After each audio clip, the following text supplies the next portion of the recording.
Hello, magandang araw po sa ating lahat. Ako po ito Gayas TV, isang OFW dito sa bansang Camel, bansa ng Kuwait. Pag-uusapan natin itong issue ngayon na pinalabas ni Atom Araulo 4 days ago patungkol dito kay Pangulong Marcos na yung dating Pangulong Marcos na namatay na patungkol dito nga sa billions, around 10 billions na ninakaw daw ni dating Pangulong Marcos.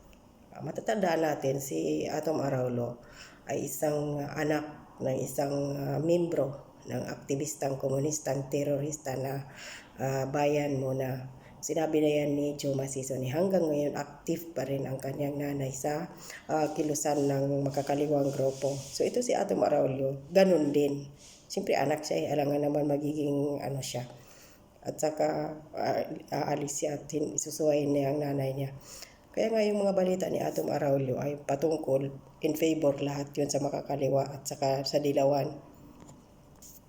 Binalikan na naman itong hunghang na ito, yung patungkol doon kay sa nangyari sa yun nga daw pagnanakaw ni dating Pangulong Ferdinand Marcos. Tapos yun nga, sinabi niya dito na mayroong mga binibuild daw na mga infrastructure ang dating Pangulong Marcos.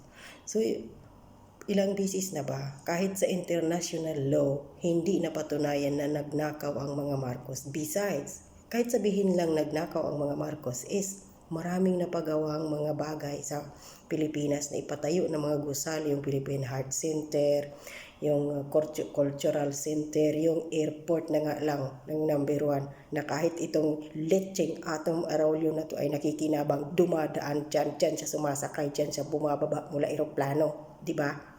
So itong anak ng aktivistang hayop na ito ay hindi move on ang kanilang mga botse sa pamilyang Marcos. Inuumpisa na naman nila ngayon siraan ang mga Marcos dahil alam nila na baka si BBM o si Sara Duterte ang tatakbo sa susunod na taon sa pagkapangulo. So inuumpisahan na ngayon si Lini Robredo, nag-umpisa na kay Sara patungkol doon sa COVID infected situation doon sa Davao. Ito naman ngayon si Atom Araulo, bumibira dito kay BBM patungkol dito sa tatay. So hindi naman tatakbo si dating Presidente Marcos, nakahimlay na pero hinahalukay pa rin ng mga rebuilding ito na ang mga nangyayari hindi din naman napatunayan. Bakit nung di ba pagkababa ni bumaba na di ba si Pangulong Marcos na dati mismo, sila na mismo ang bumaba sa Malacanang. Bakit hindi nila kinasuhan noon? 2 Aquino, di ba? Ang nakaupo. Kasi ang sabi niya dito is si Pangulong Marcos pa daw ang nagpapatay kay Ninoy Aquino. Tingnan mo nga kung gaano ka-animal ito. Hindi nga napatunayan ni Cory at ni Pinoy na si Pangulong Marcos dati ang nagpapatay sa kanilang padre di pamilya. Ang sabi ni Pinoy, napatawad na daw niya ang nagpapatay sa kanyang ama. Pero kung napatawad nila, bakit panay pa rin ang kanilang pabalik-balik doon papunta patungkol kay Pangulong Marcos? So ibig sabihin, hindi si Pangulong Marcos ang nagpapatay kay Ninoy. Kasi lagi nilang inuungkat-ungkat. Tapos sabihin nila napatawad. Di ba logic? Ganun, ka-animal itong mga above ground ng CPP-NP teroristang ito. Big deal pa kay Atom Araulo na marami daw sapatos si Imelda. Natural.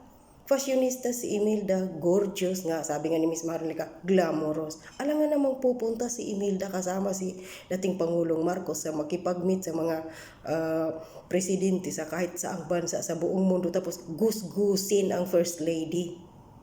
Di ba? May ganon na gusto nila magsapatos si Imelda ng yung puso ng saging.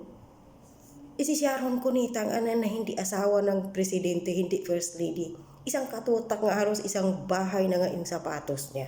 Tingnan mo na lang kung gaano nga sila ka-animal. Yung mga alahas ni Imelda, sino ngayon ang sumusuot? Di ba sila Chris Aquino, sila Balse?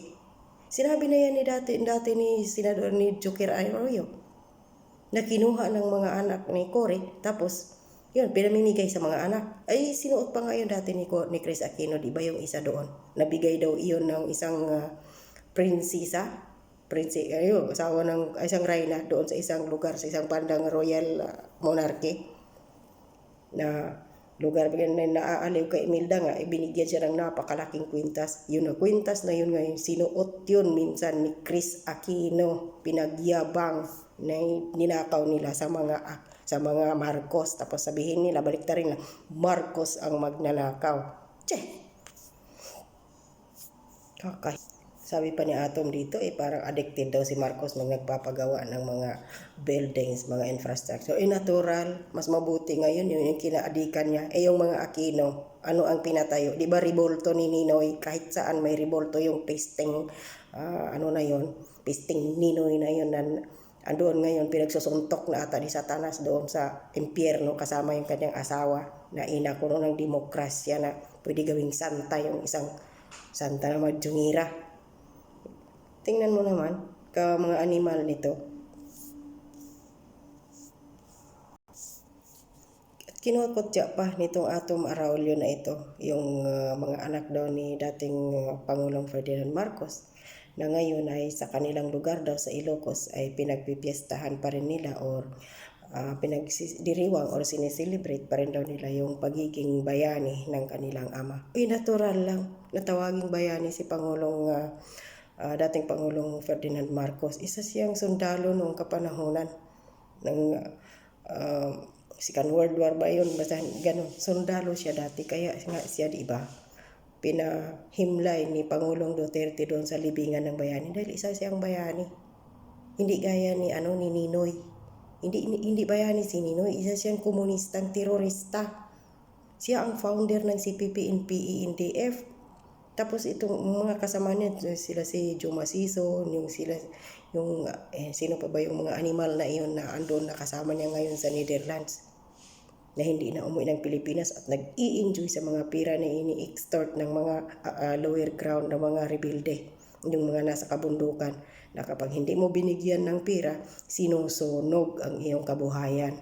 Ayun,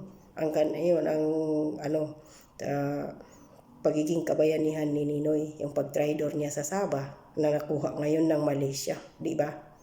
Dati gustong bawiin ni Pangulong Marcos iyon. Anong ginawa ni Ninoy? Nagtraidor. Tumawag doon kay Mahathir Mohamad.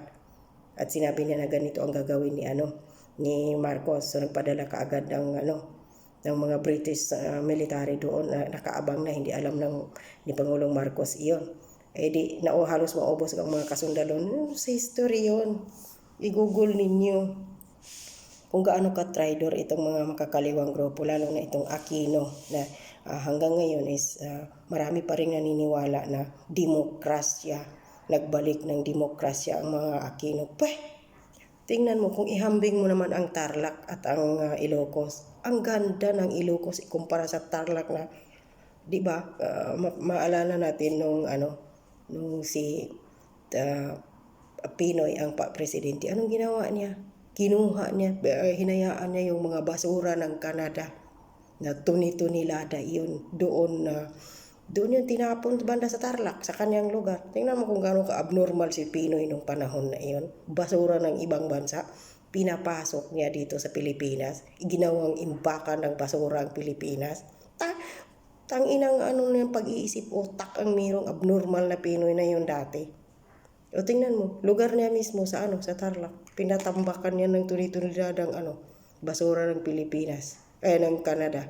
O tingnan mo, gaano kadisente ang mga Aquino at gaano din mag-isip, di ba?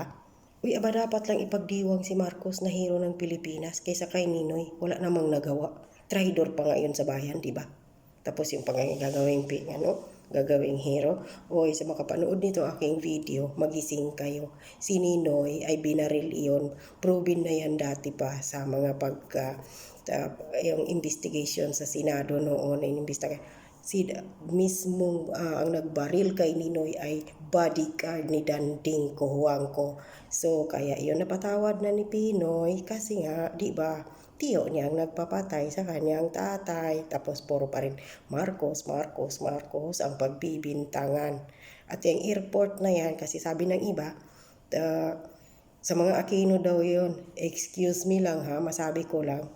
Wala, project yan ni dating Marcos. Kasama yan doon sa $10 billion na inutang niya dati sa Amerika na sabi nga ng mga mga liberal party ngayon, kinurap daw. Hindi, isa iyon sa mga project ni Marcos. Tapos yun, nung nabaril si Ninoy sa airport dahil binaril ng tauhan ni Danding Kuhuangco, ayun, pinangalan ni Cory sa kanyang asawa na dating Manila International Airport yan. Airport yan ng buong ng sambayan ng Pilipinas project ni dating Pangulong Marcos, at hindi may-ari niyan ay Aquino. Pangalan lang ni Ninoy ang nilagay dyan dahil doon sa binaril.